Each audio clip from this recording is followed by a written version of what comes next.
Masih sering banget kita mendengar anggapan, kucing saya kan di rumah terus, di dalam rumah pasti aman dong, akan terbebas dari virus-virus yang mengkhawatirkan. Makanya kucing saya nggak perlu divaksinasi. Kalian ingat dulu, tunggu dulu. Masih banyak pemilik atau pet lover masih salah paham dengan tanggapan mengenai hal ini. Hari ini kita bahas tuntas mengenai mitos atau fakta mengenai vaksinasi. Seperti apakah seharusnya yang bisa dilakukan? Apakah vaksinasi ini mitos atau fakta? Yang bisa kita bongkar dan kita bedah dalam konten hari ini. Lalu, apakah kucing rumahan itu benar-benar kebal tanpa harus divaksinasi? Mari kita buktikan dengan kalian tonton videonya sampai habis.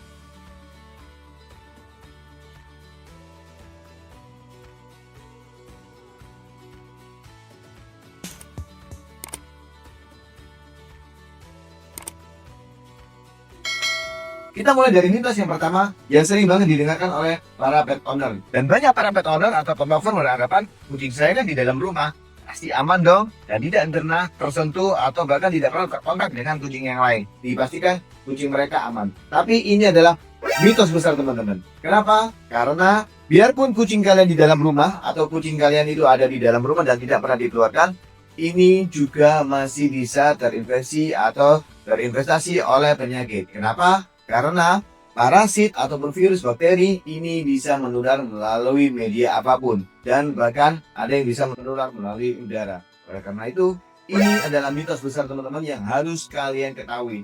Kenapa? Karena mitos ini apabila kalian ikutin, kalian bisa menyesal di kemudian hari. Meskipun pet animal kalian tidak pernah keluar rumah dan selalu stay dan kalian pastikan aman di dalam kandangnya. Tapi penularan penyakit ini tetap bisa terjadi pada pet animal kalian. Kenapa? Ini saya contohkan. Yang perlu kalian ketahui adalah residu bakteri virus ini bisa nempel dimanapun. Nempel di baju kalian, nempel di sepatu, atau nempel di tempat alat makanan yang kalian biasa sajikan. Oleh karena itu, residu-residu ini adalah salah satu menjadi jalanan utama penyakit itu mulai masuk ke hewan kesayangan kalian atau pet animal kesayangan kalian. Melalui apapun, melalui media apapun. Inilah yang bisa terjadi melalui penularan tersebut. Bahkan bahayanya, seperti penyakit yang sangat menular seperti pada kucing seperti virus Panleukopenia ini bisa menular melalui udara. Sehingga apabila nih ada tiba-tiba ada kucing liar yang sudah terinfeksi oleh Panleukopenia, dengan tanpa sengaja dia bisa beredar di daerah dekat rumah kalian dan ini menjadi asal muasal dari virus itu bisa menular ke kucing kesayangan kalian. Jadi jangan sepelekan mengenai vaksinasi ini. Karena tidak semua kucing itu pasti kebal terhadap virus. Kita lanjutkan dengan mitos yang kedua. Vaksin kucing ini kan mahal. Lagian, kucing setelah divaksin pasti akan lemas, tidak mau makan. Bahkan dia mengalami yang namanya punya dari panas atau demam. Nah, mitos inilah yang harus kita luruskan. Yang perlu kalian ketahui, vaksinasi pada pet animal atau vaksinasi pada kucing ini yang jelas dia itu dari virus yang dilemahkan. Sehingga proses pembentukan antibodi itu sendiri dia akan memakan waktu yang cukup lama dan dalam proses yang waktu yang cukup lama itu dia akan menimbulkan suatu gejala seperti kondisinya dia mulai akan demam, tidak nafsu makan dan kondisinya juga akan mengalami sedikit lemas. Tapi bukan berarti ini menjadi suatu penyakit untuk kucing atau pet animal kesayangan kalian. Kenapa? Karena inilah awal muasal dari antibodi ini mulai terbentuk pada pet animal kesayangan kalian.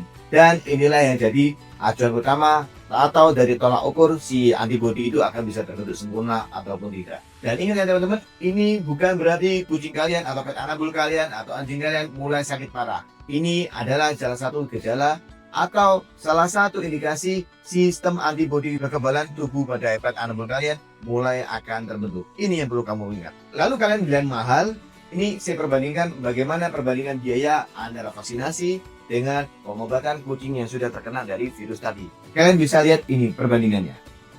Mari kita kupas tuntas. Justru biaya dari vaksinasi ini jauh lebih murah apabila kucing kalian sudah terkena nih yang namanya virus-virus dari yang virus-virus berat seperti yang ada di dalam vaksinasi itu sendiri. Saya contohkan, apabila kucing kalian sudah terserang virus Panleukopenia, virus yang menyerang di saluran pencernaan ini biayanya akan cukup luar biasa dan kalian tidak akan tahu bagaimana seberapa lamanya kucing kalian bisa dirawat di pet clinic atau dirawat inap di dokter hewan terdekat kesayangan kalian. Karena kondisi virus ini akan bisa sangat menekan daya tubuh pet animal kesayangan kalian. Itu yang akan mengakibatkan tidak tentunya biaya yang akan kalian keluarkan saat kucing kalian sudah benar-benar terinfeksi oleh virus Panleukopenia.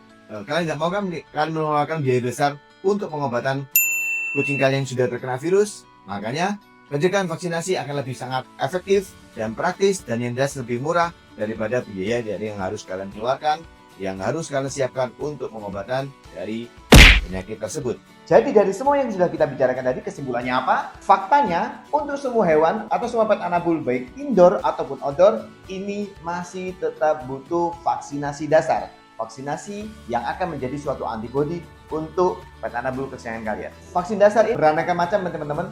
Ada yang F3, F4, Vanguard dan lain-lain. Apapun produknya, yang jelas produk vaksinasi ini harus kalian pergunakan step by stepnya. Agar kekebalan tubuh si pet anabul kalian bisa maksimal terhadap penyakit-penyakit yang sangat mengkhawatirkan. Di sini saya juga akan mengulik bagaimana cara pemberian atau waktu yang tepat untuk pet anabul kalian sudah bisa divaksinasi. Kalian bisa lihat tabelnya. Ya betul, kucing bisa divaksinasi saat dia sudah lepas sapi atau usia 2 bulan. Dan sedangkan si anjing ini bisa diberikan vaksinasi usia 1,5 bulan. Jadi kalian bisa lihat runtutannya di sini, kapan kucing kalian harus di booster, kapan kucing kalian atau anjing kalian sudah bisa divaksinasi, sehingga kalian bisa ikutin jadwal-jadwal yang sudah saya cantumkan di samping.